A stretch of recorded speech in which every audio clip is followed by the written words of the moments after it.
Hi, folks. My name's Rafael Cols. I'm part of the Hortonworks data community team. Welcome to the Apache NiFi crash course. Andy Lopresto here is with me. He's an Apache NiFi committer. He's a great guy, very knowledgeable, and we're here to kind of help you guys get going with Apache NiFi. So if you read the description, the way that the NiFi crash course works, all the crash courses, what we try to do is in the first hour provide an introduction to the material, so that way it's like, well, what is Apache NiFi? How does it work? Where do I go to do things, right? So Andy's going to be helping kind of give you that introduction, and after that, what we want to do is, I went to a school where the motto was learn by doing, right? And I really do believe that, like, you can listen to something, you can see something until you do it yourself, you don't quite learn it quite the same. So the idea is that we'll have an introduction. After the introduction, we'll have about an hour and a half to learn by doing, getting hands-on. So the hands-on environment, that'll start in about an hour. So what we're doing right now is, the prerequisite is for folks to have the HDF 3.1 Sandbox, which has NiFi in it. I've seen a couple people that just download NiFi from the web. I think that should work for the most part. There might be a little bit of adjusting we might need to do in the instructions, but let's try that. There is a Wi-Fi, a special Wi-Fi for this room. That's the ID and the password. Don't try to download the Sandbox from the web if you don't have to, because you're going to suck up all the bandwidth. There's a couple people that for security reasons they can't do it. So allow those couple people to do that. Otherwise, wait for it to kind of come around. The Sandbox on the image is HDF 3.1. So if you already downloaded it, you don't need it. It's just VirtualBox. So if you need VMware or Docker, then download it from the website. And then we'll just keep passing it around, and don't worry, we have an hour before the hands-on portion starts. So with that, thanks, welcome, and we'll pass it on to Andy. Thanks, Rafael. Hi, welcome to the course. I am Andy Lopresto. Thank you all for coming. Hopefully, we will be able to give you a very good understanding of what Apache NiFi is, what problem sets it is good at solving, and get you familiarized with the software and feeling confident about solving your own problems out in the real world as you move forward. So I do this talk for a different variety of audiences. I think this is a very introductory level talk. So just from show of hands, has anybody used NiFi themselves before? Okay, and is this in a work environment or just download and play around with yourself? Work environment, okay. Is it something that's been prescribed to you by like another team, or just you have your own data problems and you thought this might be a solution? Okay. Oh, great. So this is for this course, this level of the course is for people who can't even pronounce NiFi. So we're going to start from scratch. We're going to get very comfortable with it. We're going to move forward. And then, especially as we get into the lab, I'll walk around and work with people. And so if you have other questions, we can dive right into it. For the first part, I'm going to ask that you hold the questions just so that we can move through and keep everybody on the same page. But if something really sticks out and you don't understand, let me know and we'll work through it. So we'll start with what is data flow, because that concept is not necessarily familiar to everybody or defined the same way for everybody. We'll move on to Apache NiFi itself, and then we'll get into some of the features that are coming in the future and how we're going to apply that to our project today. Oh, and I do want to mention, you're welcome to take notes and everything. You can take pictures if you want, but I will put all these slides up online, so don't feel like you have to capture every slide as it goes by. So we'll start with what data flow is. Essentially, it's moving content from A to B. So at some point, we have bytes. They could be anything. They could be logs. They could be HTTP data, video, images, telemetry, information from sensors. Now with IoT, we're getting a lot of use cases where we're connecting to raw sensors, reading voltages, in a connected car or airplane situation. So it really doesn't matter what the bytes are. We're very agnostic to the content. We are very liberal in what we accept and conservative in what we provide, so we can integrate with almost anything. And we're taking that data from a producer, and we're trying to move it to one or more consumers. So a consumer, again, could be a user, a person actually wanting to view and analyze the data. Could be a storage system. It could be some kind of processing system. It could be within NiFi. It could be outside of NiFi. And connecting data points is pretty easy, right? Everybody here has seen a system where we have some kind of data, we want to get it somewhere else. So we write a bash script, we write a Perl script. We have a SQL stored procedure that pulls data from a table or a view and puts it somewhere else. So this is not a difficult problem to solve. Until we start getting into big data, which I think is why everybody's at the conference, that doesn't scale, right? You can say in two ways. It doesn't scale just from, I have a kilobyte file and all of a sudden I have a 10 terabyte file, but it also doesn't scale with production systems, with maintainability. Unless you want to sit at your desk and keep updating that Perl script for the rest of your life, that's not a robust, dependable system that we can continue to grow and build around. This is an example from AOL. They're using NiFi, and this is actually a year ago, the numbers that were available. Now it's higher, but as of February last year, they were doing 20 terabytes a day through NiFi, going from an AWS system to an HDFS. This was just one of their uses of NiFi, but you can imagine being able to process 20 terabytes in a day requires some robust systems. So one of the issues that we face constantly is, okay, we're taking data from A, we're moving it to B. A and B have never talked to each other before. They are not even aware of the existence of the other. How are we going to ensure that the data works when we take it from A to B? And so we often have standards, we have formats, protocols, et cetera, but nobody agrees on what the standard should be. And as it always does, XKCD illustrates this very nicely. There are 14 competing standards. We need to develop one that encapsulates everything, and now there are 15 competing standards. The challenges of data flow. Certainly this is not comprehensive, there are more, but we really try to organize them into three types of challenges. Challenges with the data itself, challenges with the infrastructure around the data, and challenges with people. Because even if we solve the first two categories completely, right, they're technical problems, eventually we can come up with a solution, we can't solve the problem of people. There are always going to be issues because a team doesn't agree with another team, or it's a budget priority for this team to excel and this team not to. So even if the correct technical answer comes from one, it may not be accepted by the organization. Standards, formats, protocols, we mentioned that. The veracity and validity of the data. So the veracity is, are we getting the correct data? Are we getting the actual data set that we expect? Are we getting it without it being transformed or maliciously adapted in any way? But also the validity of that data. Okay, we got it successfully from the source. Is that data correct? Was there a sensor problem? Was the log rolling at the wrong time and we're not getting all of the data, or we're getting too much data? And then with infrastructure, exactly once delivery is a really critical problem in data flow. You want to make sure that one, you're not missing any data, but two, that you're not duplicating data, because especially if you don't have idempotent functions over that data, you can really cause some issues. We have ensuring security of the system, which is obviously critical.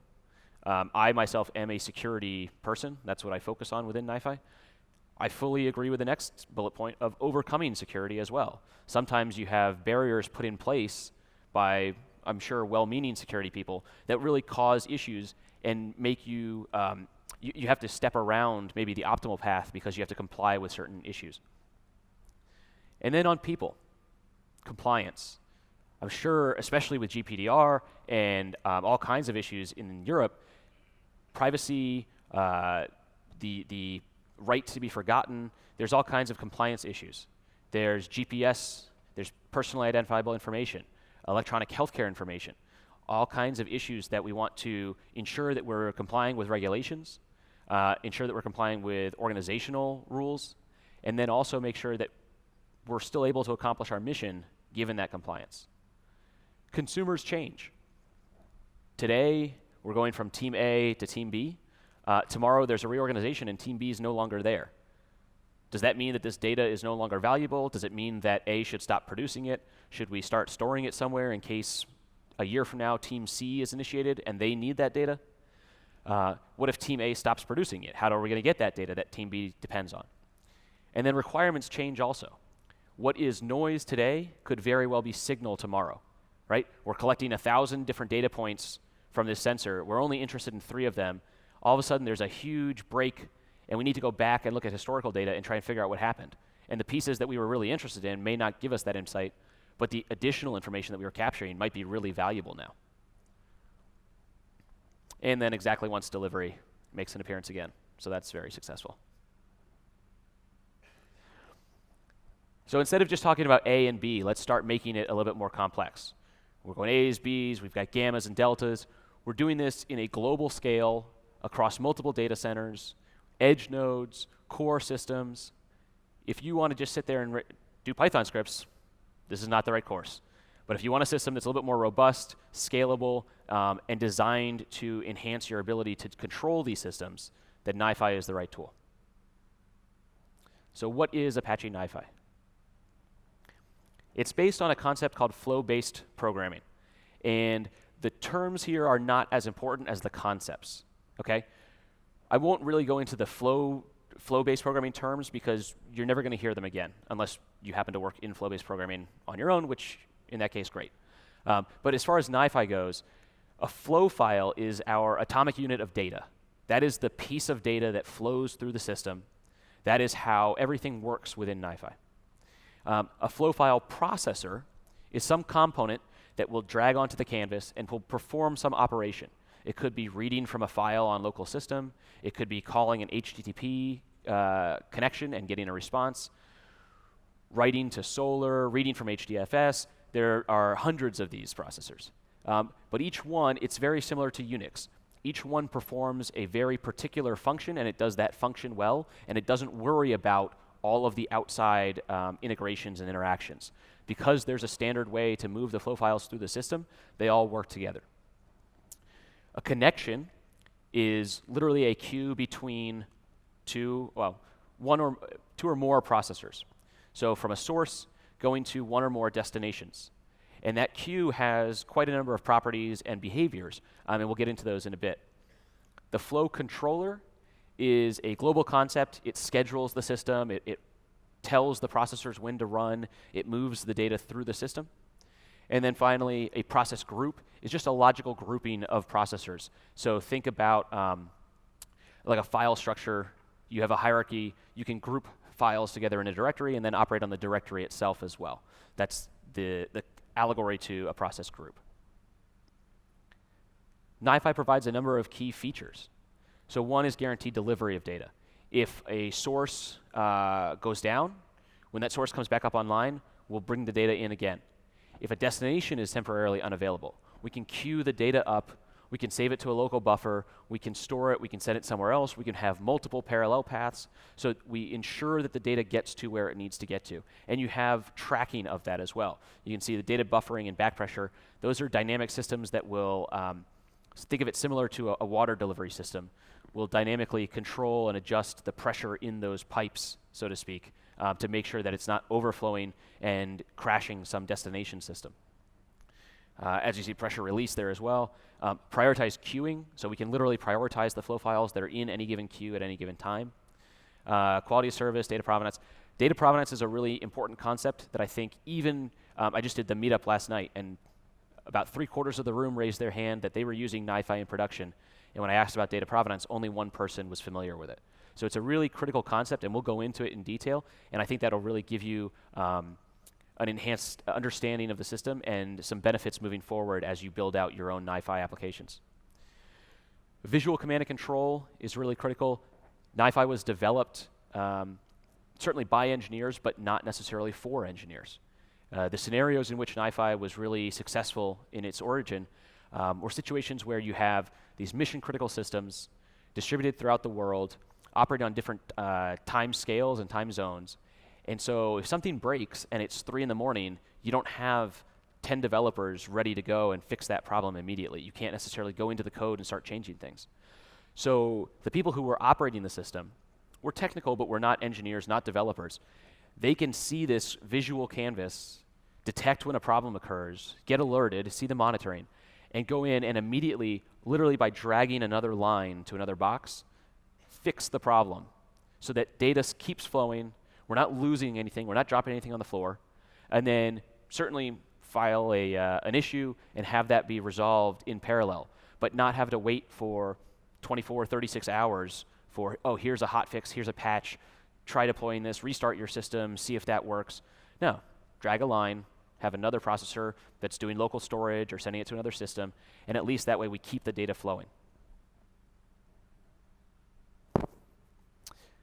So to dive into the flow file concept itself, a flow file is, like I said, that piece of data that moves through the system.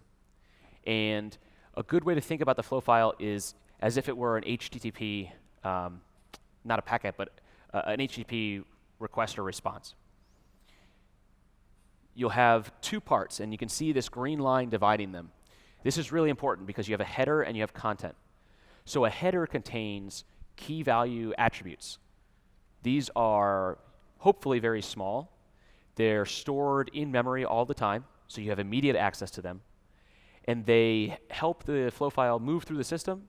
They also provide historical data. They provide metadata. They allow you to examine that flow file as it moves, see what's happening to it, see where it's going to go next. But again, these are stored in memory on the system, so these are always available. But if they're very, very large, they can get expensive. Then we have the content, and the content is separated by this imaginary green line. And the content could be anything. It could be empty. It could be a few bytes of a text message. It could be a 10 gigabyte video file. That content moves through the system with the flow file as well. But let's imagine a system where we're not really changing content. We're just moving it from this place to this place to this place to this place. Do we need 4 copies of that 10 gigabyte video file? If it just needs to go from A to B, and we have to route it a few different ways, we don't need to copy the data every single time. We're just duplicating the same bytes over and over. So what we do with the content is write it to a content repository. That's a write-ahead log. It's also a copy on write log, and I'll get into that in a little bit. But what happens is the data is saved once, and a little pointer, in effect, moves with the flow file. So you're not copying data unnecessarily. If something changes the data, if you modify it, translate it, change the encoding, change the format, then we'll copy that data. And now that means you have a reference to the new data moving through the system. But if you want to trace back, go back through time, you can see what the original data looked like too. In fact, at every step of the operation, you can see what the data looked like and have a timestamp to know exactly when it looked like this. So as I mentioned, everybody in here, well, maybe not everybody, but many people in here I think are engineers, developers. They might be very comfortable with a user interface like this. But we designed NiFi for people who are not comfortable with that. So this is Apache NiFi, and I believe this is actually the exact version that you have on your sandboxes right now. Apache NiFi, you can see, not quite, up in the left corner, you'll see the logo. From there, moving across, we have the toolbar, and those are drag and drop icons. So you click, hold down, drag one of those onto the canvas, and you'll add from left to right a processor, input port, output port, process group, remote process group, funnel, template, and label. Okay? Below that, we have the status bar, and that's showing icons showing you how many nodes in a cluster, how many bytes are being processed, enabled ports, disabled ports, running processors, stop processors, invalid processors, disabled processors, and then the last time that this was refreshed. Below that, you'll see the canvas itself. So on the left, you have the navigate and operate palettes. Those can be collapsed. It's similar to Photoshop or another tool like that. So you can minimize those to get more space. You can expand them. You have your availability of tools there. And then on the canvas itself, you see 5 processors here. So you have processors that generate data, pass it to the next system via connection. That processor does some operation. Maybe it routes it, maybe it transforms it, maybe it analyzes it or validates it, and then sends it to the next connection.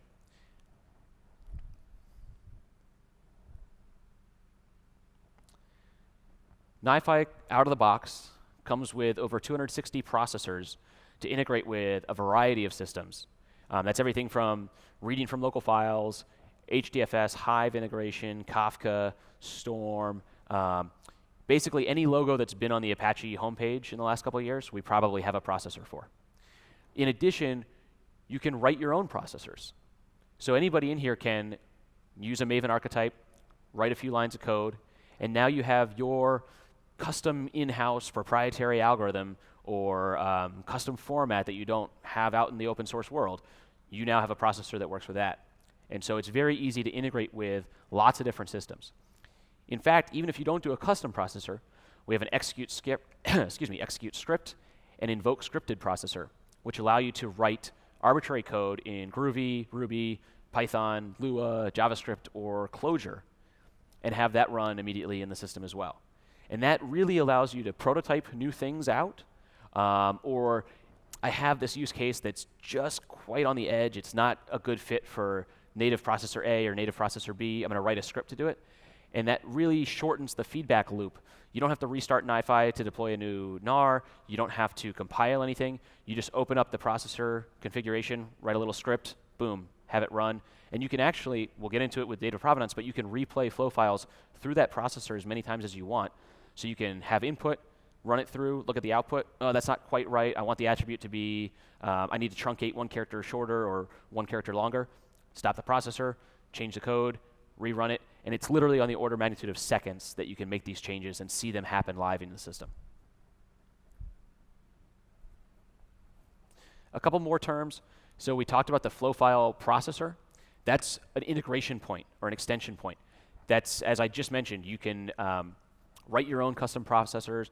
We provide a user interface for it. We provide the scheduling. We provide all kinds of stuff, validation. So it really drops the area of concern for you, the custom developer, just to your domain-specific concerns, right? You're an expert on this algorithm or this parsing this protocol or something like that. You don't have to worry about validating properties. You don't have to worry about how do I set up a scheduler and how do I do thread pooling and all of this kind of stuff.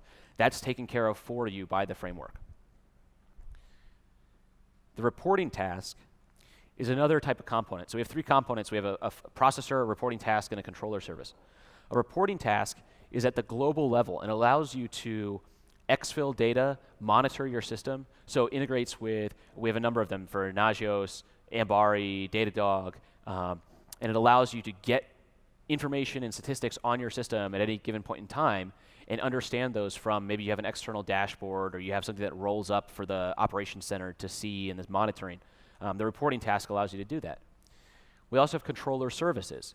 And controller services are essentially shared logic that multiple processors may rely on. So let's say we had a flow that was integrated with AWS, and we were pulling data down from AWS, we were performing a bunch of operations on it, and then we're putting it back up into another bucket. The get AWS and the put AWS processors both need your Amazon credentials, and the bucket name, and the URL, and all this kind of stuff. So that's great. We can put it into the first one, and we can put it into the last one, and that's not really that much of an issue. But then we have that flow, and we have that flow duplicated because we're routing it to a different place. And then we have the flow duplicated. So now we have 6 of these processors that all need our AWS credentials. Do you really want to type your username and password into 6 different processors? Or can we provide it to an AWS credentials controller service? And now that service is referenced by all of those processors. So now I say, okay, we changed the enterprise account, and now we need a new login and password. Instead of putting it into 6 places and making sure that I've updated each one, and it's a sensitive property, so I can't see it anyway, so I'm not sure if I've updated it, we just put it into the controller service that's referenced by all of them. They're all immediately updated. The same thing for TLS and SSL. We can provide a controller service that has our custom key store or trust store in it, and then any processor that needs to communicate over TLS has immediate access to that information as opposed to us having to go configure that every single time in each processor. Finally, we have our REST API, and this allows external clients to pull or push information to NiFi, control NiFi itself. And people ask a lot of times, I don't know how to do this with the REST API. The best client of the NiFi REST API is NiFi itself. Everything that you see through the user interface is using that API. So everything that can happen through the user interface absolutely is provided by the API because that is, in fact, how we're doing it. This is an overview of the architecture of NiFi. So obviously you have your operating system, you have the JVM. That JVM runs a single web server, and that's embedded Jetty. Outside of Jetty, there's the flow controller, and that's, as we mentioned, the scheduling and processing overarching system for NiFi. And then within that flow controller, you have many processors deployed. It could be a very simple flow with 5 processors. It could be an enterprise. I mean, we have enterprise flows that we've seen that have 10,000 processors. Now, ideally, you would organize those with some process groups. You don't just want 10,000 processors on the same canvas, but that can happen. Underneath that, you see 3 smaller boxes, and those are the repositories. There's a flow file repository, a content repository, and a provenance repository. The flow file repository tracks all of the flow files as they move through the system. It's a very fast repository implementation. It allows rapid read and write because it needs to have all those flow files available immediately in memory. The content repository can be a little bit slower. It depends on how you configure it. It's also a more robust repository in the sense that you're storing potentially much larger pieces of data there. Again, these could be large video files, large CSV files you've exfilled from somewhere. This could be anywhere from a few bytes for a specific content resource claim up to multiple gigabytes and even terabytes if you have the hardware to back it. And then you see the provenance repository on the right there. The provenance repository stores the provenance metadata. And we'll get into that in a little bit. But again, I want you to think about flow files are the little like flies zipping around. Content is the elephant. And then provenance is the history of everything that's been happening there. On the right, you see a cluster architecture. You have as many nodes as you want.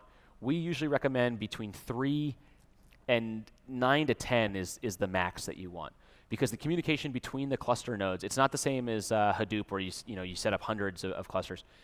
The communication between the cluster nodes, because data is flowing so frequently between them, is really maximized with single-digit size clusters. Now, the nodes in the cluster can be incredibly robust. Literally, we've seen hundreds of gigabytes or terabytes of RAM on a node, and then terabytes and petabytes of storage available to the nodes.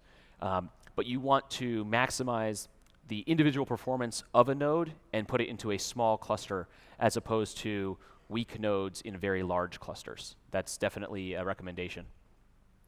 Again, you see that each node is the same as the existing architecture for a standalone instance. But then you see the lines across the top, blue, purple, and green. That is the zookeeper. So previously, NiFi used a single controller with multiple nodes reporting back to that controller. And if you lost the controller, the other nodes would continue to function, but you lost the ability to synchronize flows, change the flow, et cetera, et cetera. With the 1.0 release of NiFi a year and a half ago, we moved to what we call a zero master cluster model. So there is no single node controller master. What we actually have are any arbitrary node can be elected as the primary node, and it's the cluster coordinator, and you can actually separate those roles if you want. So you could have a 5-node cluster, and one is the primary node, and one is the cluster coordinator. They don't have to be the same instance. But then if that primary node goes down, another node can be elected to take its place, and that's a configurable amount of time and the heartbeat to detect that. Same thing with the cluster coordinator. You can elect a new one to take over that role. So that relies on Apache Zookeeper to perform that election process. Here's the NiFi repository architecture. Again, we do pass by reference. So if anybody's familiar with C programming or Java, but it's not as called out in Java, I guess. We're not duplicating the data. We're not moving the data itself around. We're moving pointers to that data. So you can see in this case, this is a route on attribute processor. And so what's happening in the repository is that we have flow file 1, and it's pointing to content 1. And then in the content repository, just content 1. That's that content. It could be video. It could be some kind of text data. And then in the provenance repository, we have provenance record 1 pointing to flow file 1. After it goes through this route on attribute processor, we're going to, route on attribute literally does as the name says, it looks at some attribute in the flow file and says, okay, I'm either going to send it to this direction, that direction, and many directions. You can have as many as you want, but it's going to perform some kind of routing action based on the content or presence of an attribute. So once that's happened, in the flow file repository, we now have 2 flow files. So there are 2 records that are stored in that repository. They both point to the same content resource claim, C1. So rather than duplicating that content, which would be unreasonable, we've kept it singularly in the content repository. Again, you can look directly in the middle. There's still only one instance of that data. And on the right, we actually have 3 provenance records because we had the provenance record of this before it went through the processor. And now we have 2 more provenance records that flow file was sent through the processor, and now it was routed to one relationship, and a clone of that was routed to a second relationship. But now let's look at an encrypt content processor. Again, just as the name says, this is going to take the content of an incoming flow file, encrypt it with some algorithm, and then write the output to the content of the flow file coming out of the relationship. So you can see here we have 2 relationships coming out of the processor. One is success and one is failure. Failure is actually looping back to the same processor. So that could be maybe we had a resource issue, maybe there wasn't a thread available, something like that happened, and it failed. Well, let's try again. But we're concerned with the success relationship on this example.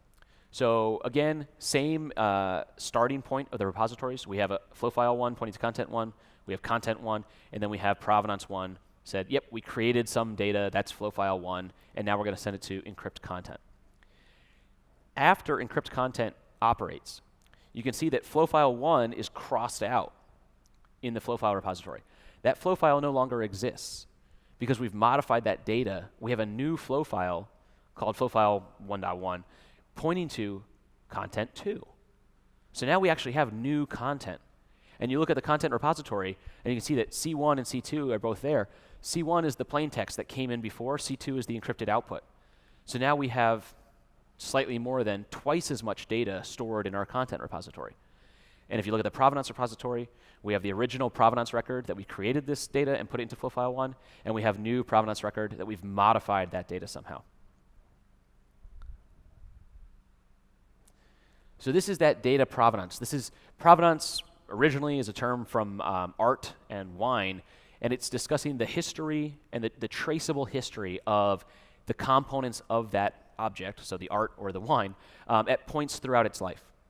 And we apply that same model to data because if you get data and you start looking at it, it's just a snapshot of that information. You're seeing it at this point in time. You might have some concurrent metadata about it, but you don't know where it came from. You don't know how it got to you. You don't know what happened to it before. Maybe you don't even know how old the data is. So with providing data provenance, we try to push out to the edge of the system and as far away from, if we're operating in the data center and the core, we try and get out as far away as we can. So some people may have heard of Apache NiFi, which is another project. That's part of the NiFi project. That's expanding the reach of NiFi out to the edge. And the edge is anything from IoT sensors to connected planes and automobiles to industrial control systems, oil rigs, even smaller servers, Raspberry Pi, my laptop, a store server. Let's say you have some large electronics retailer, and so you have data centers throughout the world, but you have retail stores. You have places where you actually interact with your customers. The server that's running in that store is pretty powerful. I mean, it has a couple gigs of RAM. It has, a few hundred gigs of storage. It can be processing all the credit card transactions, all of the inventory, all of the employee time in, time out, and processing all of that data using a small NiFi instance running there, managing it, encrypting it, prioritizing it, filtering it, sending it back to a NiFi system in your data center cluster.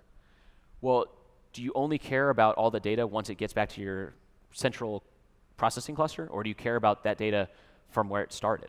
So as we move control of the system all the way out to the edge, we increase the vision and the transparency of that data, and so we can see more information, we can get better insights.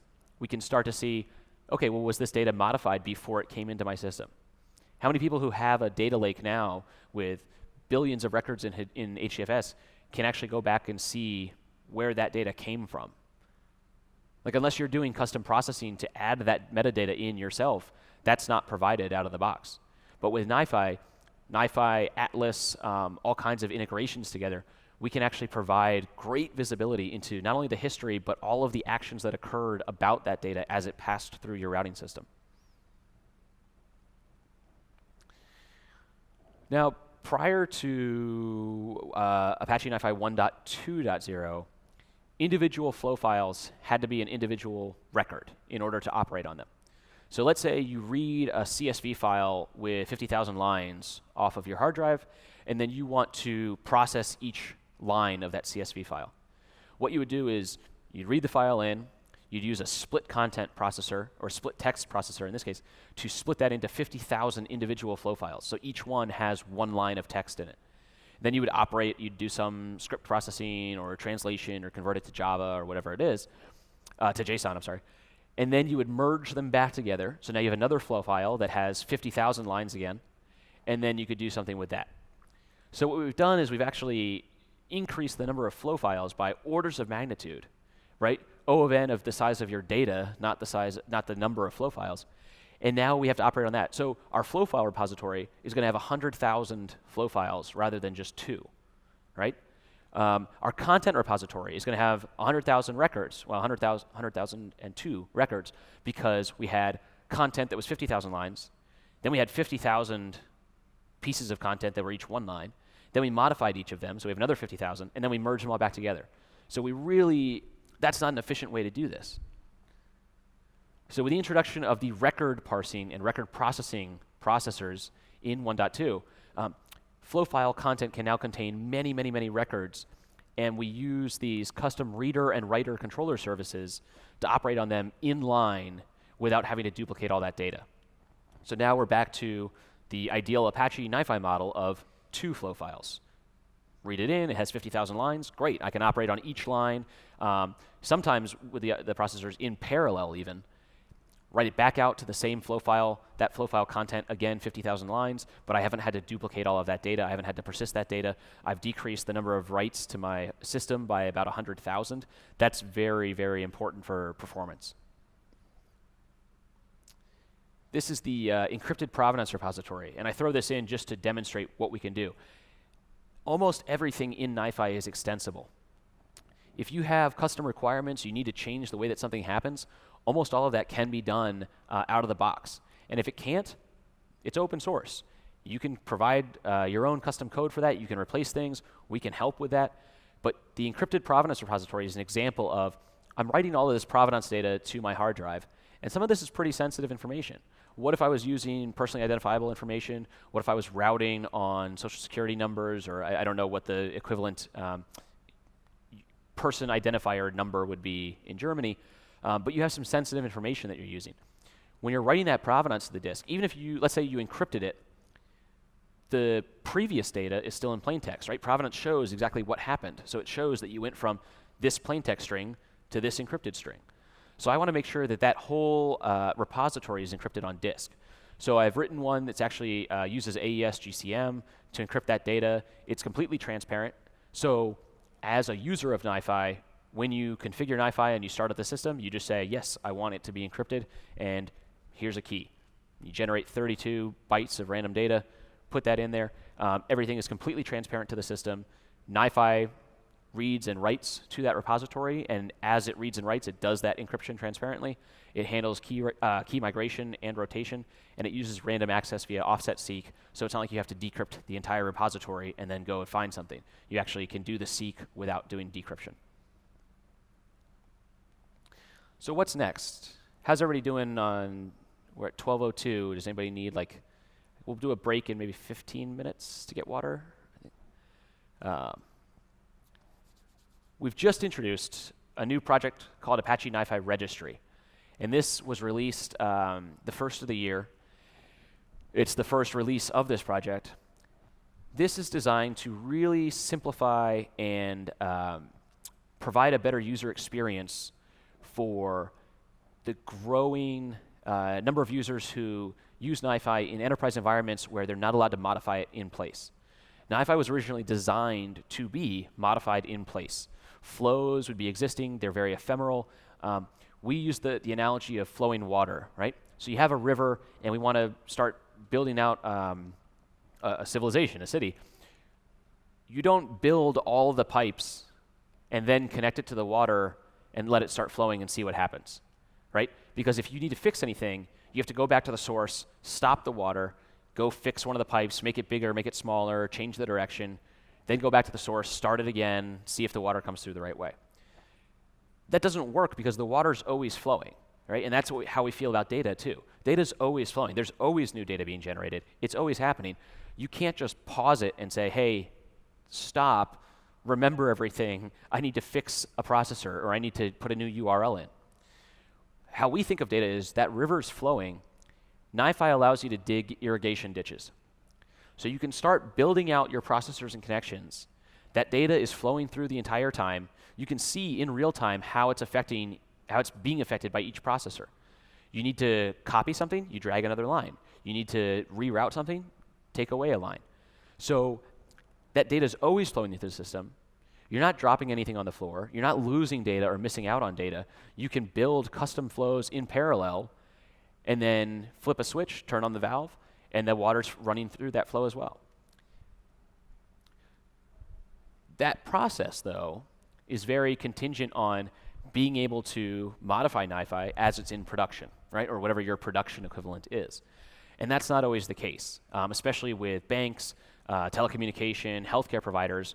There's a very strict environmental promotion process, so nothing in production gets changed without multiple people signing off, certain test bed or QA analysis. So what we have previously done, and what's available actually in the sandbox that you're using, is templates. You can export a flow or a section of a flow as an XML template, and then you can import that template into a new NiFi instance, or even the same NiFi instance. The problem with that is that it doesn't scale as a repeatable task. If you have a developer and you have a tester and you have a production person, and the developer writes the flow in their little sandbox with their laptop, and then they send it to the tester, and the tester runs through some kind of test harness using existing data, maybe sanitized from production, and then they sign off on it, and then it goes to the production system. You're importing and exporting XML a bunch of times. You're moving it around through some other system, whether that's Git check-ins or file system location or sending it via email. And then when you import it into the new system, so let's say you have a production system in place, you want to replace these three processors with the new flow that's coming in. You have to stop the system, drain the queues, let water come out, take those three out, put the three new ones in, populate all the sensitive values, start it back up, and see what happens. So it's not an ideal user experience. With the flow registry, flows can be versioned. So you have your developer in their little laptop sandbox. They build a new flow. It's working the way they want it to, so they check it in to the NiFi registry, and they say, yep, commit this version. Add a couple notes. Oh, here's what I did. I fixed this processor, or I built this from scratch. And then the tester is also connected to that NiFi registry. They have their NiFi instance up and running.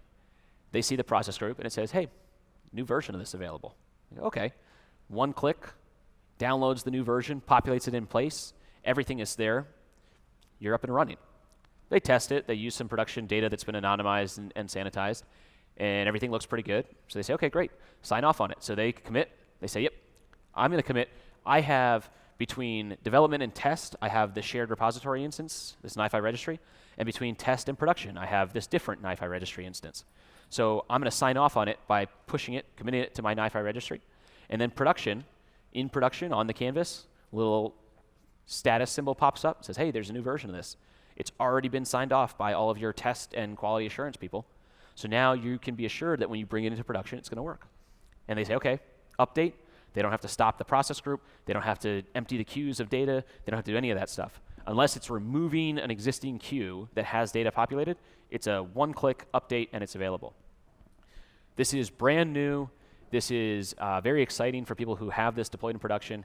If anybody's interested, there is a talk specifically about this new feature, and that'll be on Thursday at 4 o'clock. So, healthy community. I don't think I have to convince anybody of that. You're here. A number of presentations this week. Okay. Does anybody have any questions?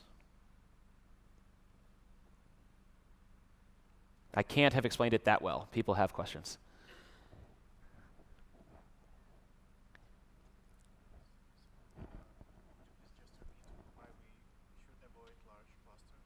Sure. So the question is, why should we avoid large clusters? The So are you familiar with Hadoop? Is that where the question's coming from? Okay. So with Hadoop, a lot of times it's a large number, 200, 300 nodes in a cluster, because each node is working on a very small part of the problem, right? And the MapReduce algorithm is great for splitting up a large problem into small, easily operated pieces, and then reassembling the results back in. That is literally the MapReduce algorithm, right? That means that as the pieces of data are being processed by an individual node, there's minimal communication between the nodes, right? And that's great for large, embarrassingly parallelizable problems that can be processed in that way. NiFi solves a different problem, and it's used in a different scenario. So it's unlikely that you would have a NiFi processor that's like MapReduce processor. You don't want to perform heavy transformations and analyses on data inside of NiFi. That's not what NiFi is good for. NiFi is for routing and moving the data to the right place and giving you lots of metadata and tracking information around that.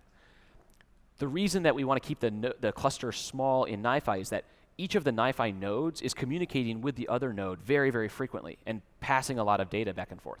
So if you have, let's say you're reading from some HTTP endpoint, like you're downloading data every day, and as they publish data, you're consuming it, and it's quite large. Let's say it's geotagging data, and you're also pulling an image stream from a couple of cameras, and you're pulling a video stream, and you want to merge that data. You want to say, based on the IP I got this video feed from, I want to apply, I want to find out where on Earth that IP is registered, and then I want to apply longitude and latitude information, and then I want to apply, I want to pull a weather feed as well, and so I take the weather from that location and add that metadata into the attributes so that I can see, oh, these cameras, I want to do a machine learning analysis later and say these cameras tend to fail when it's between this temperature and rainy in that location.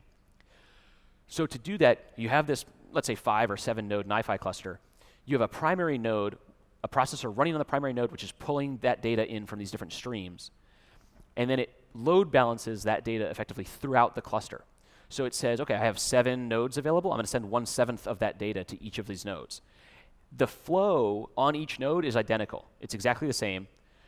You can sometimes have processors that you configure only to run on a primary processor because let's say it's reading from a local directory.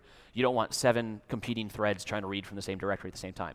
So you'd have one read all of the listing of files, split that into 7 pieces and tell each one, okay, you're responsible for this 1/7 of that read process. So again, each of the nodes is sending an enormous amount of data back and forth between the nodes as it's operating. So you don't want to say, I want 200 nodes, because your heartbeat alone would be massive on bandwidth on the network, right? 200 nodes trying to communicate with 200 other nodes and report that they're alive every 5 seconds would just, it's unnecessary. It's completely unsustainable as well. So instead, you want a smaller number of nodes. You want each node to be more powerful than you would for a Hadoop cluster. And then within the node, within that cluster, those nodes communicate, and they communicate back to Zookeeper and to the cluster coordinator. Now, if you have processing that you say, okay, I know I need, just by sheer mathematics of the amount of data involved, I need 20 nodes. You can do a 20-node cluster. Ideally, you would do 2 10-node clusters and then have site-to-site communication between the 2 cluster coordinators. So that way, you could still synchronize that data. You can load balance that data, but you don't want one cluster coordinator to be responsible for 20-node heartbeat communications. So does that answer? Okay. Yes. Yes.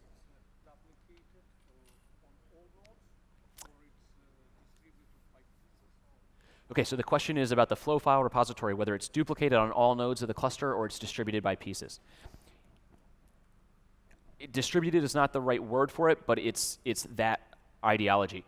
The flow file repository on a specific node tracks the flow files that have gone through that node. So if you have, it's sharded, yes. It's not replicated though, so it's not, I don't like to use the word distributed, but it is sharded, yes. Okay. Yes. That's correct. So what he's saying is the content repository is, again, the content that belonging to the node that it was operated on. And that's correct. There is an effort underway to provide distributed high availability so that if you have a node go down, the content that was there can be operated on by other nodes. but that's not in the version that's released. Yes, so the content repository, the question was, can we use HDFS as a content repository? Currently, content repository uses the local file system. You can provide also network attached storage or some other volumes. The content repository, I don't believe we have an HDFS content repository implementation available to give you right now, but that can be implemented, yes. It's an extension point, just like the custom processors are. So you can write your own implementation of a content repository and then literally change one line in the configuration file and say, that's the one I want to use. Yeah. If you provide the implementation, yeah.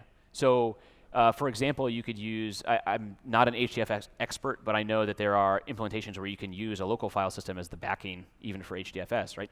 You could do that as a prototype and say, okay, I'm going to essentially translate the file system commands between Java and HDFS and then be able to implement that, yeah. Yes?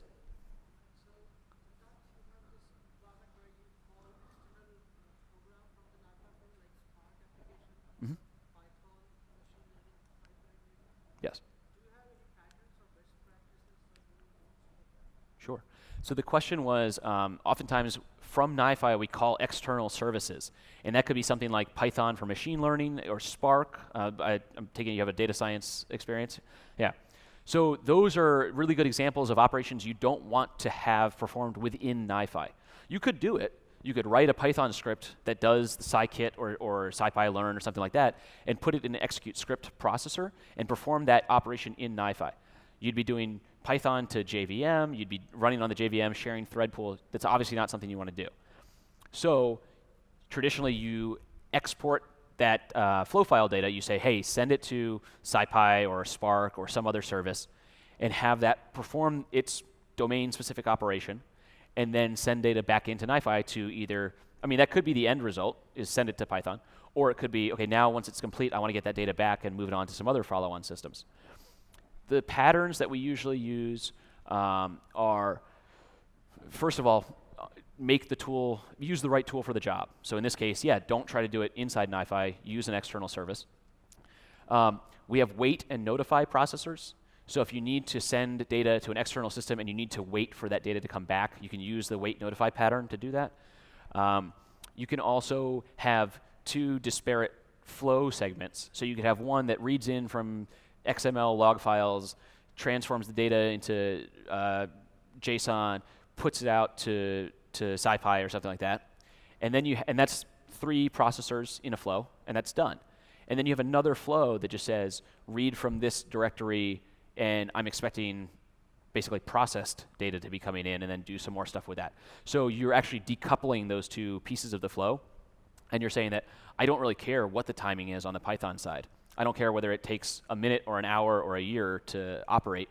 I'm responsible for getting the data there at the right, in the right format and at the right time, and then I'm responsible for consuming the output of that. So I've decoupled my two pieces of the NiFi flow. They don't communicate with each other at all. They don't need to. They're not responsible for each other.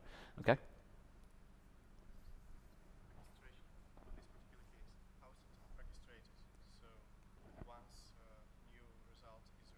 Mm-hmm.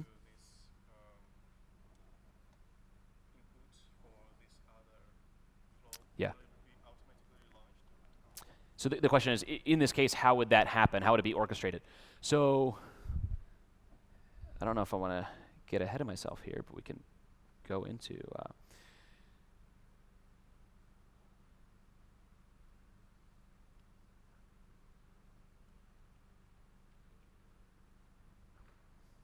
I'm going to open up NiFi.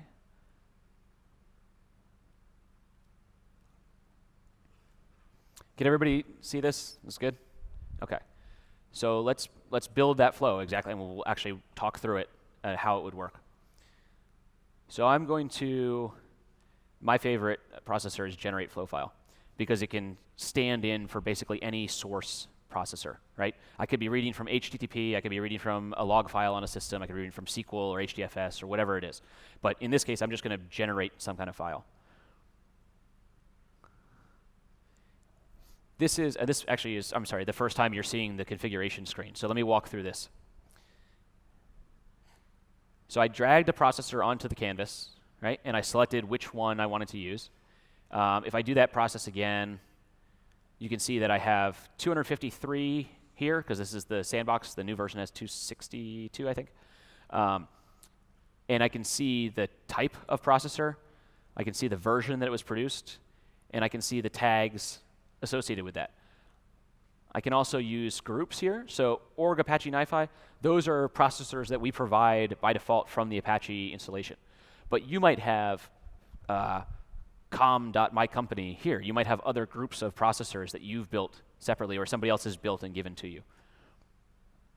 I can also filter by these tags here. So if I want fetch processors, it'll show me all the processors that are basically registered as we go out and grab some piece of data from an external system. And I can also use text to filter. So I have convert record, generate flow file, generate table fetch, etc. So in my generate flow file, you see the name here, the type and the version, the group, and the nar that it's contained in. Nar is a NiFi archive. It's very similar to a jar or a war. It's just a collection of the actual code and the metadata necessary for that piece of functionality to be used by NiFi.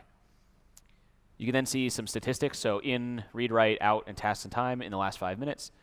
And then you see this icon here, this warning icon. It's telling me that this is not a valid processor. It's not ready to run.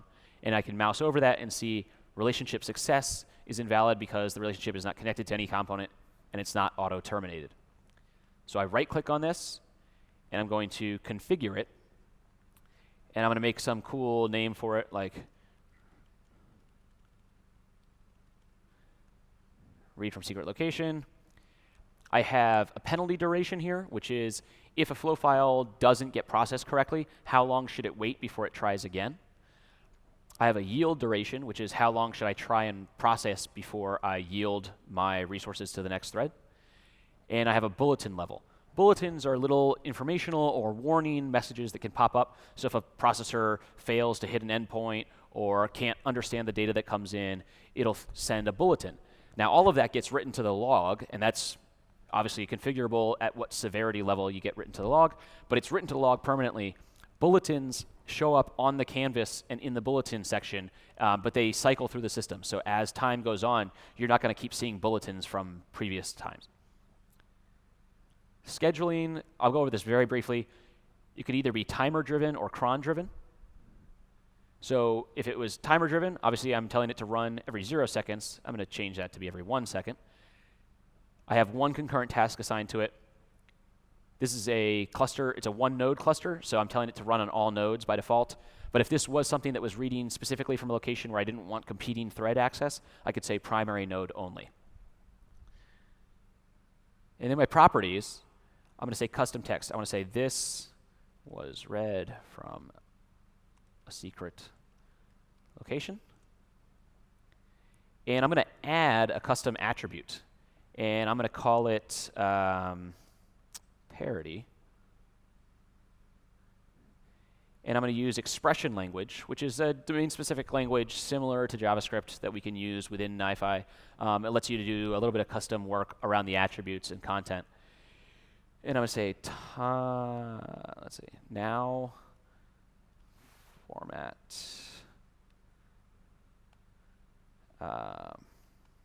just the milliseconds and odd 2. So this should give me an approximately random sampling of 0 or 1, right? Because I'm taking all the millisecond timing of when this was created, and I'm saying it's either even or odd. So this will just allow me to route things based on that.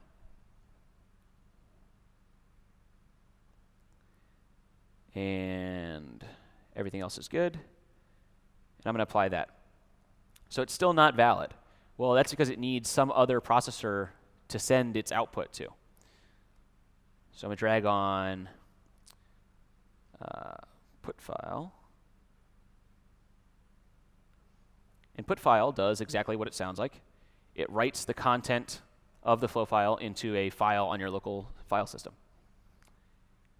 And then I drag this connection and see how it like snaps and highlights green. It's telling me I can create a connection. It's for the success relationship. If I wanted to, I can configure settings. I can prioritize flow files in a custom way. I can set back pressure, and back pressure changes. If I started filling up the queue, it'll start alerting me. It'll start showing yellow and then red, and it'll show me how much data is waiting in that queue. So let's say I schedule the put file to only operate once a year, but I'm sending data to it constantly. That back pressure, that queue is going to start to fill up with data. And what the back pressure feature allows you to do is actually, if you have lots of these things queued up, it'll say, okay, this queue is starting to fill up. When I reach a threshold, I'm going to tell the previous processor, hey, you need to slow down so that I don't overflow. And that processor will say, okay, I'm going to change my scheduling to not go as quickly. And then if that starts to slow down, it's going to start queuing up data coming into it. Well, it's going to tell the previous processor, hey, you need to slow down. So you can configure this custom for each queue in your flow, but you can start to build systems that are pretty resilient and flexible. They bend instead of breaking. And now put file is not valid either because it needs some more properties to be populated. So I'm going to configure temp NiFi demo out. And create missing directory is true. That's great. And I'm going to put one more processor on here called log attribute, which I usually use to end my flows just so that I can see what's happened. And I'll say both failure and success should go there. And I'll tell it to auto-terminate success and log payload. So this is the first half of the flow that we were talking about. This is analogous to I'm pulling data in from a bunch of different places, I'm doing some kind of transformation, and now I'm going to write it out so that Python can take it. This could be something like send to Python. It could also be something like put it in this directory, and that's where Python will look for it. And then I'm going to make the new flow over here. So I'm going to say get file.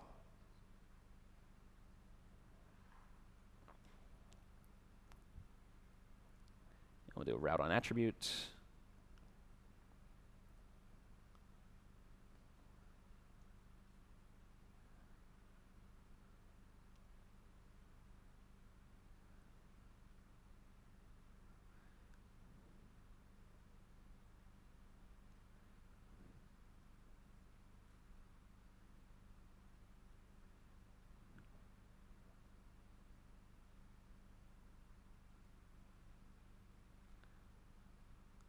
This is going to be log odd timestamps.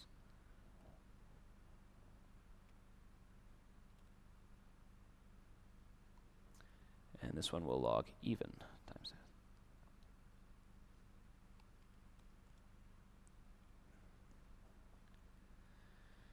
And then I'm going to configure the route attribute. So this is, again, we're pretending that we've done some kind of processing on the files or content out in an external system, Spark, SciPy, whatever it is. And now we're bringing them back into NiFi, and we're going to deliver them somewhere. And I'm going to pretend that the parity attribute that we were setting earlier is some kind of attribute about how it was processed. And I'm going to go into the properties. And so the routing strategy is required, and that can either be route to property name, route to matched if all match, or route to matched if any matches. So we can add these custom properties which say, here's how I want to examine some attributes to route on the attribute. In this case, I'm going to keep it route to property name, and I'm going to add a property called odd, and I'm going to say, what do I call it? Parity equals 0, 1. Useful if I know what parity means. And I'm going to have another one called even, and I'll say parity equals 0.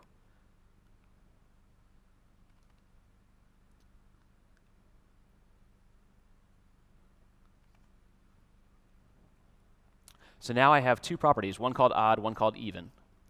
And my route to property name is great. So that means when I apply this, it's still saying that my relationship odd is invalid, my relationship even is invalid, and unmatched is invalid. Well, unmatched shouldn't really happen in this case, so I'm just going to say auto-terminate unmatched. but I'm going to drag a relationship to even, and I'm going to make it for the even relationship. And I'm going to drag one to odd, and say for odd relationships. And then I configure my get file. Input directory was temp NiFi demo out. I want all file filters. I'm going to tell this again to run every second. Actually, you know what? We'll do this every 3 seconds just to demonstrate that it's completely decoupled from the previous one. And this is getting to your point about the orchestration, right? These two flows have nothing in common. There's no dependency on them. You can replace or modify either one independently. There's absolutely no dependency between them. And it's saying that input directory doesn't exist. And that makes sense. So I'm going to come here.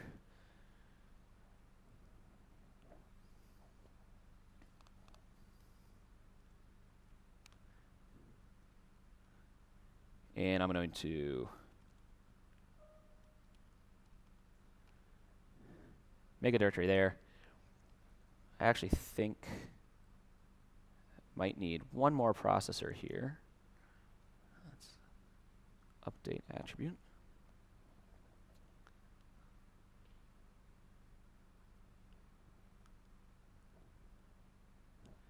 Because when it generates this flow file, the file name is going to be the same. Now, if this is true, each flow file will be unique. But if it's false, a random value will be generated, and they will get the same content, but it's much higher throughput. So we actually want to keep this false and manually do an update attribute.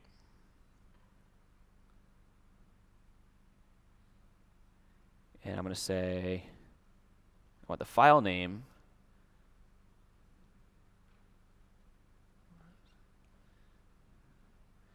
This is a great example. I certainly can't keep 10,000 processor properties in my head at all times.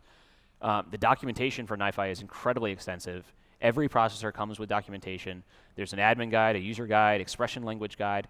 So right now I'm looking at the expression language guide just to make sure that I'm using the right function.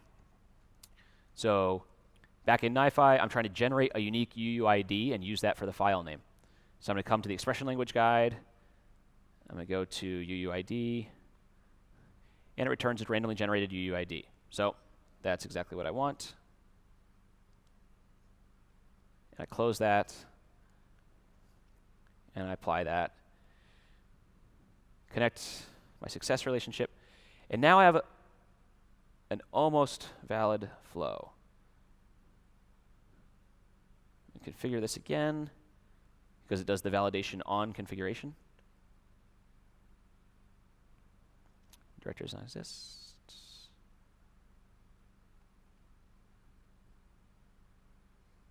This is in private temp.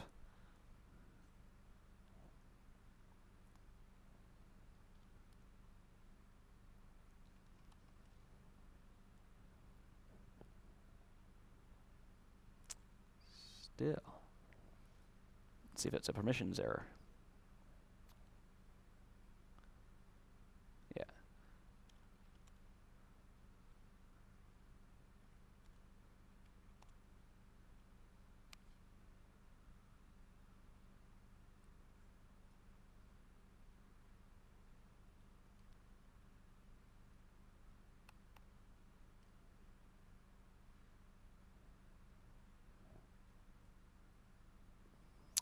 Is there something, Raphael, with the Sandbox maybe, where it's changing the...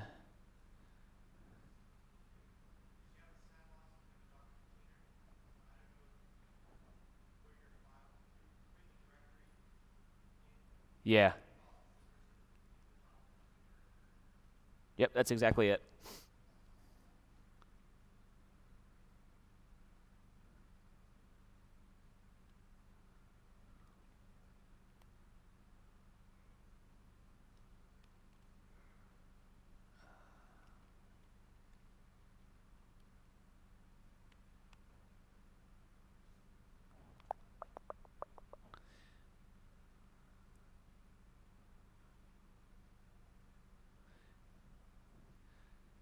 So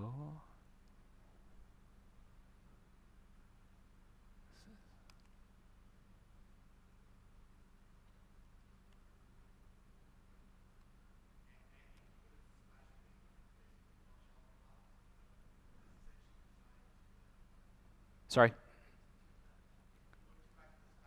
Yeah.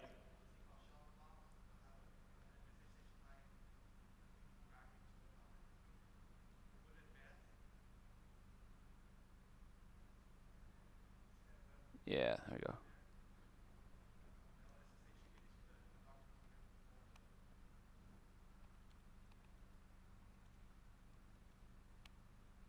Okay, great. Thank you. That's really helpful.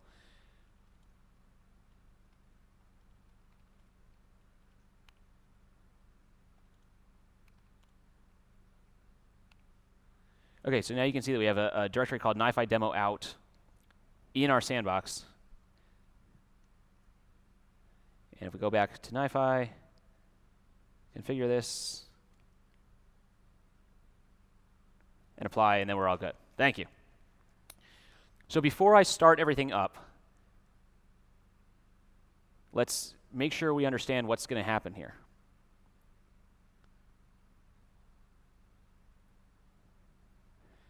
We've got reading from a secret location, updating an attribute, putting it into the file system, and then logging something and said, that's what we did. On our other flow, and this could be on the same instance of NiFi, it could be a completely different cluster owned by a different team. We're reading from a location, we're routing on that attribute to one of two destinations. I'm going to start this processor. And can everybody see that it's success, it's queued, and it has 3 and 114 bytes? That means that 3 flow files are currently in this queue because this processor isn't running.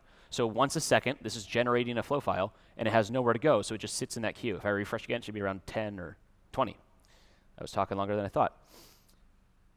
What we're going to do now is examine this queue. We're going to look inside and see what's there.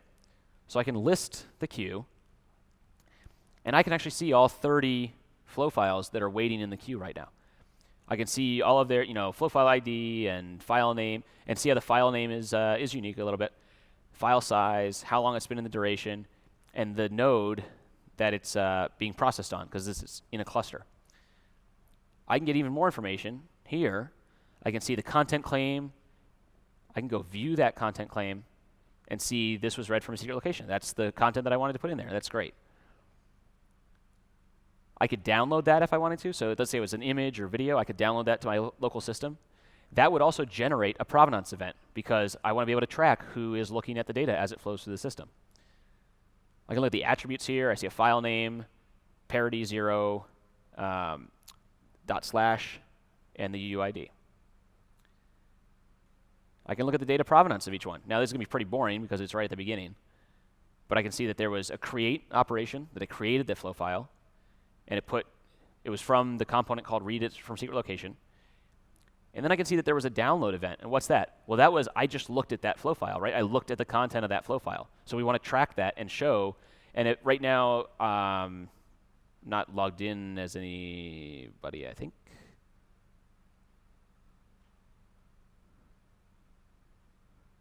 Yeah, and you can see the input claim and output claim. What was it? There was no input. There was nothing before this. So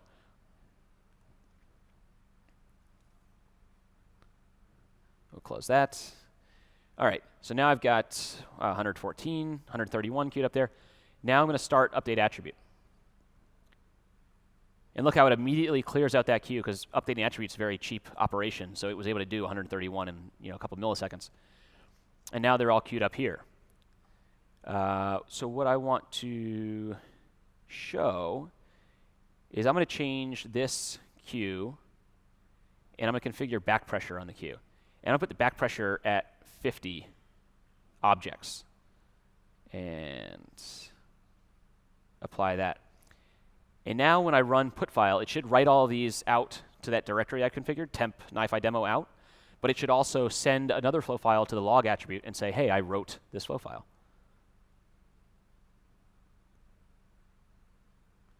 Okay, so here I've got a bulletin. I probably have a lot of bulletins. Yep. Permission denied. I didn't set up the permissions on that directory. Here you can see this bar here, the left is objects and the right is size. You can see that the object count filled up completely to 50. It's 100% full based on the back pressure settings. You can see that there are still items queued up in the previous one because this has stopped processing. And if I refresh, it has done exactly 0 more bytes in that amount of time, right? It's not changing because it's paused, waiting for the follow-on queue to open up. So I'm going to stop this processor. I'm going to go to my web shell. Was a new, here we go. And I'm going to say John 777 temp NiFi demo out.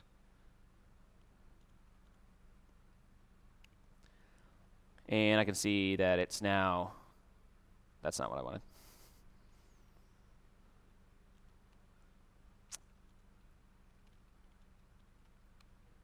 I have a lot of shortcuts set up on my machine that don't travel with me. Yes, thank you.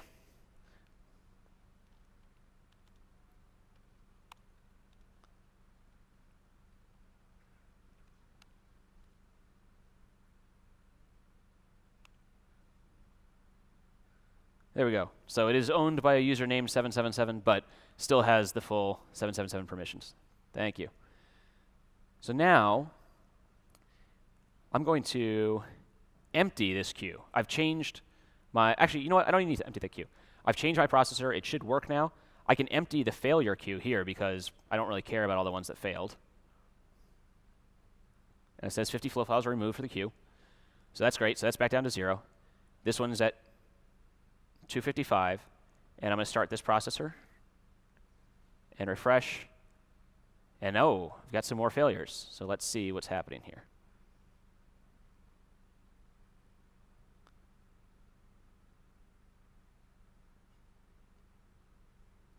Still getting, this is, I tend to run the NiFi application on my local machine, building from source code as I write. So there's a lot of permission stuff with the Sandbox that can get tricky. Let's stop that.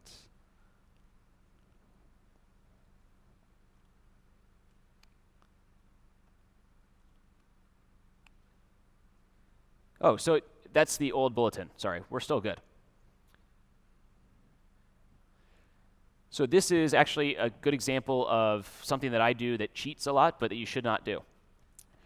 When I made a relationship between put file and log attribute, I did one relationship, one queue, and I said it was for both failure and success. Let's empty that queue. And let's delete that. And then let's drag a relationship here and say, just for success. And then let's drag another one here and say, just for failure. And that way we have 2 different queues that we can see what is succeeding and what is failing. And you can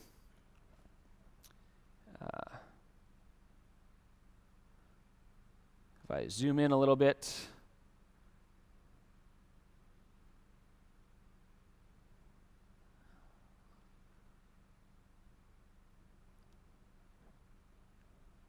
I can double click on the line somewhere, and I get another point so that I can move it around.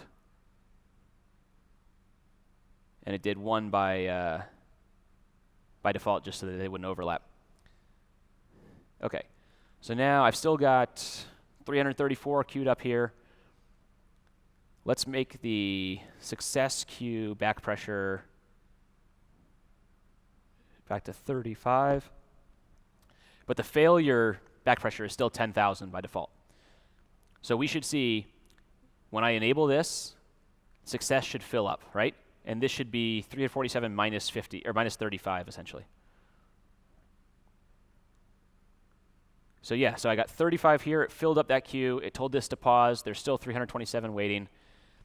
If I make this a little bit, we're not operating on the scale where you'd actually see it, but this, if it's 10,000, it's actually growing quite slowly. It'll show green first, then yellow if you get within 80%, and then red once you get to like 95%. I'm going to, this has data, so I can't change the properties. I'm going to start the log attribute. And when I refresh, everything cleared out of the system. Log attribute's very fast, so it started emptying the success queue, which told a put file to start processing again, so it updated that and emptied that queue as well. So if I look at my Sandbox shell, same thing. Now I have 360 some files here. And you notice the other flow we haven't started yet, right? So it's just going to keep writing. Now it's written 421, 424. But let's stop that processor. So 427, 427, nothing's happening, right?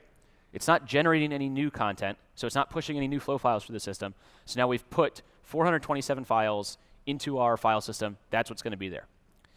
Now we say, okay, that Python process or the Spark process happened. It modified those files somehow. And we have our other flow over here that we can start and say, hey, let's get running and let's start bringing data in. So if I start this and refresh it, I got 10,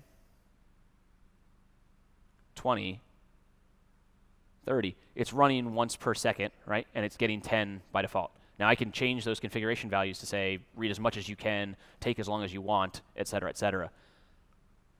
But as it's pulling that data in, notice nothing here is producing new data. It's starting to queue up here. I'm going to start the route on attribute.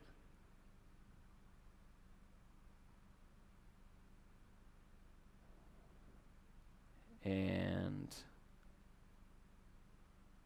it's probably going to unmatched. So this is a great example of what it's literally like to work through the system and figure out how you want the flow to operate. I'm going to copy this other log attribute processor. And I'm going to say log unmatched. I bet I know what it is. I bet it's a string equality comparison to a number. So I'm going to put unmatched here instead of auto-terminating it. And so you can start seeing them queue up in unmatched, right? I can list the queue. I can go here, and I can look at the attribute values. So I see that it went to unmatched.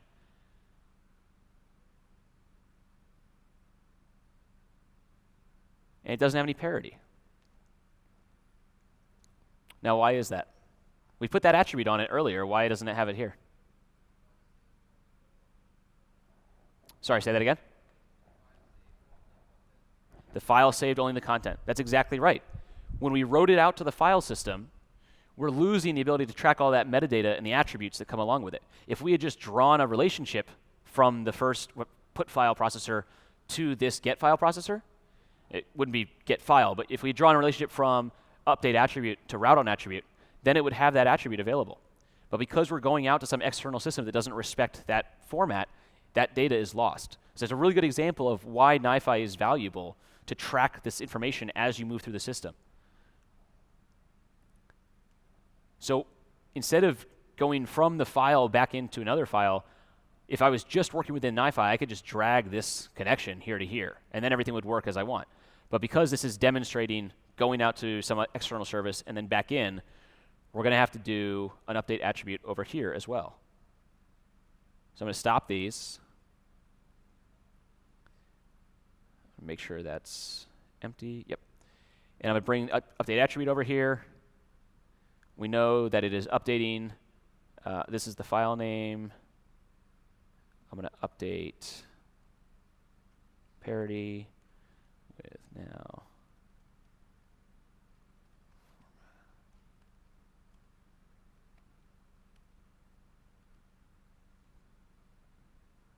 That. And I don't want to modify the file name. I want to use the file name that we get. Delete this relationship. Go here. Go here.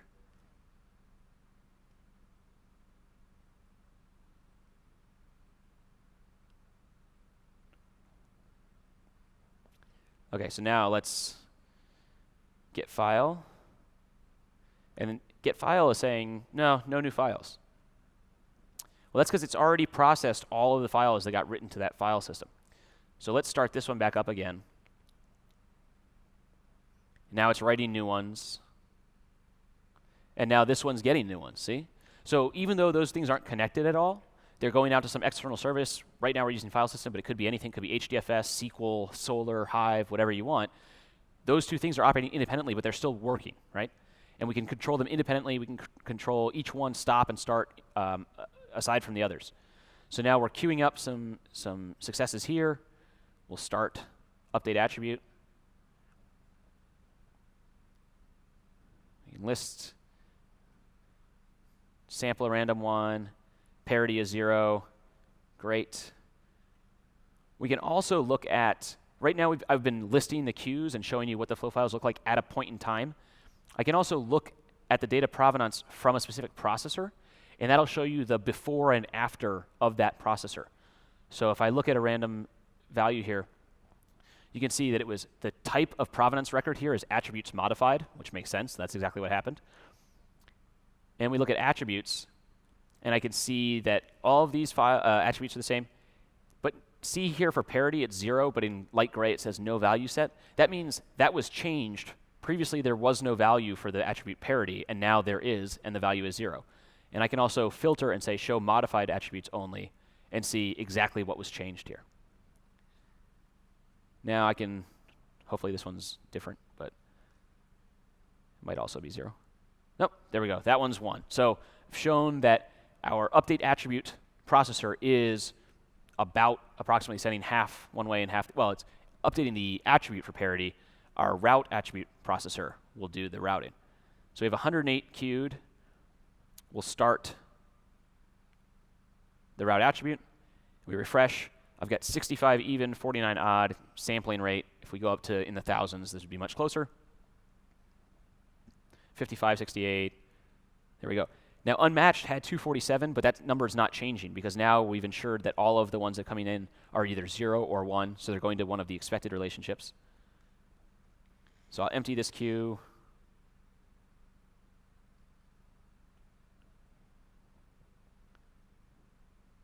And I could go in and show you the logs, and it's actually printing out twice a second. Here's a 0, here's a 1, here's a 0, here's a 1. So does that answer like how we orchestrate different flows if we depend on an external service, something like that? We also have processors that can read and write from HTTP. So if you're like calling an endpoint and waiting for a response and then getting that response back, you can do that, and that's a single processor, so you don't have to have 2 separate flows for that. NiFi can also act as a web server, so it can handle incoming HTTP requests, perform some processing chain, and then return an HTTP response as well. So you can, it's not the best way to do it. You could certainly do it in Tomcat or something else, but you could set up NiFi as a web interface for your complex backend processing if you wanted to.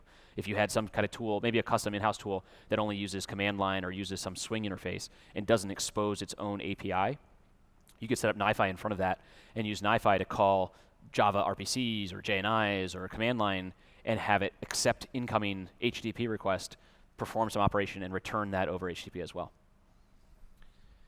That was a great question, and I think this is what the rest of the session is going to be, is in the canvas, going through, making things. So do you want to do like a quick break or? So before we go into the break, I just want to point out a couple things. So lunch is actually happening. No.